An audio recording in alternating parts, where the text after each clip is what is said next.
जय श्री कृष्ण। भगवद गीता का दूसरा अध्याय का श्लोक नंबर 10वां।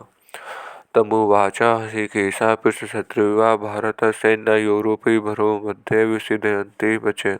इसका हिंदी है, हे भरतवंशो योद्धवो धृतराष्ट्र दोनों सेनाओं के मध्य भाग में विषाद करते हुए उस अर्जुन के प्रति हंसते हुए से भगवान हृषीकेश है आगे कही जाने वाले वचन बोले। व्याख्या। अर्जुन ने बड़ी शूरवीरता और उत्साह पूर्वक योद्धाओं को देखने के लिए भगवान से दोनों सेनाओं के बीच में रथ खड़ा करने के लिए कहा था।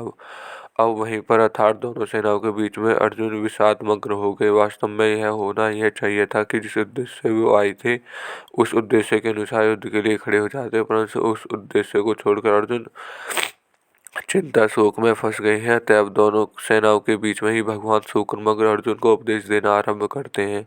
तात्पर्य है कि अर्जुन के भाव बदलने को देखकर, अर्थात पहले जो युद्ध करने का भाव था अब वह विषाद में बदल गया, इसको देखकर भगवान को हंसी आ गई। दूसरी बात, अर्जुन ने पहले दूसरे अध्याय 7वें श्लोक में कहा था कि मैं आपके शरण हूँ, मेरे को शिक्षा दीजिए। अर्थात मैं युद्ध करूँ या ना करूँ, मेरे को क्या करना चाहिए इसकी शिक्षा दीजिए। परंतु यहाँ मेरे कुछ बोले बिना अपनी तरफ से ही निश्चय कर लिया कि मैं युद्ध नहीं करूंगा। यह देखकर भगवान को उसी यहाँ के कारण है कि शरणागत होने पर भी मैं क्या करूं और क्या नहीं करूं आदि कुछ भी सोचने का अधिकार नहीं रहता। उसको तो इतना ही अधिकार रहता है कि शरण जो काम कहता है वही काम करे। अर्जुन भगवान के शरण होने के बाद मैं युद्ध नहीं करूंगा ऐसा कहकर एक तरह से शरणागत होने से हट गए। इस बात को लेकर भगवान को हंसी आ गई।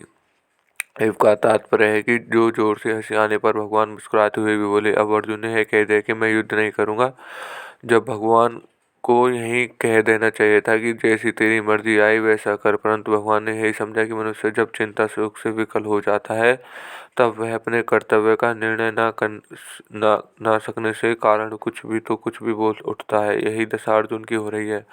अतः भगवान के हृदय में अर्जुन के प्रति अत्यधिक स्नेह होने के कारण कृपालुता उमड़ पड़ी। कारण है कि भगवान साधक के वचनों की तरफ ध्यान न देकर उसको भाव की तरफ ही देखते हैं। इसलिए भगवान अर्जुन के मैं युद्ध ना करूंगा इस वचन की तरफ ध्यान न देकर आगे उपदेश श्लोक में आरंभ कर देते हैं। जो वचन मात्र से भी भगवान के शरण हो जाता है, भगवान उसको स्वीकार कर लेते हैं। भगवान के हृदय में प्राणियों की प्रति कितनी दयालुता है।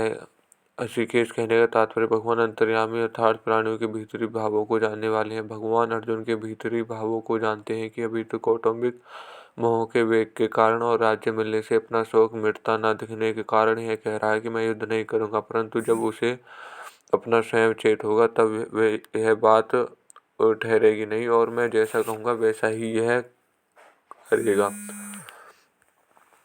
पदों में केवल कहने से काम चल सकता है, क्योंकि वाक्य के अंतर्गत ही पद का अर्थ आ जाता है। तय पद देना पुरुषित दिखता है, परंतु वास्तव में यह पुनरुक्ति दोष नहीं है, प्रत्युत इसमें एक विशेष भाव भरा हुआ है। अभी आगे के श्लोक में भगवान जिस रहस्यमय ज्ञान को प्रकट करने के उसे सरलतापूर्वक से सुबोध भाषा में समझाते हुए बोलेंगे, उसकी तरफ लक्ष्य हासिल करने के लिए वचन पद दिया है।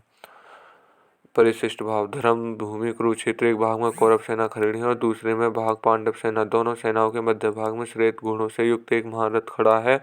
उस रथ के एक भाग में भगवान श्री कृष्ण बैठे हैं और एक भाग में अर्जुन। अर्जुन ने निमित्त मनुष्य मात्र का कल्याण करने के लिए भगवान अपना अलौकिक उपदेश आरंभ करते हैं और सर्वप्रथम शरीर और शरीर के विभाग का वर्णन करते हैं। यह श्लोक यहीं समाप्त होता है। धन्यवाद।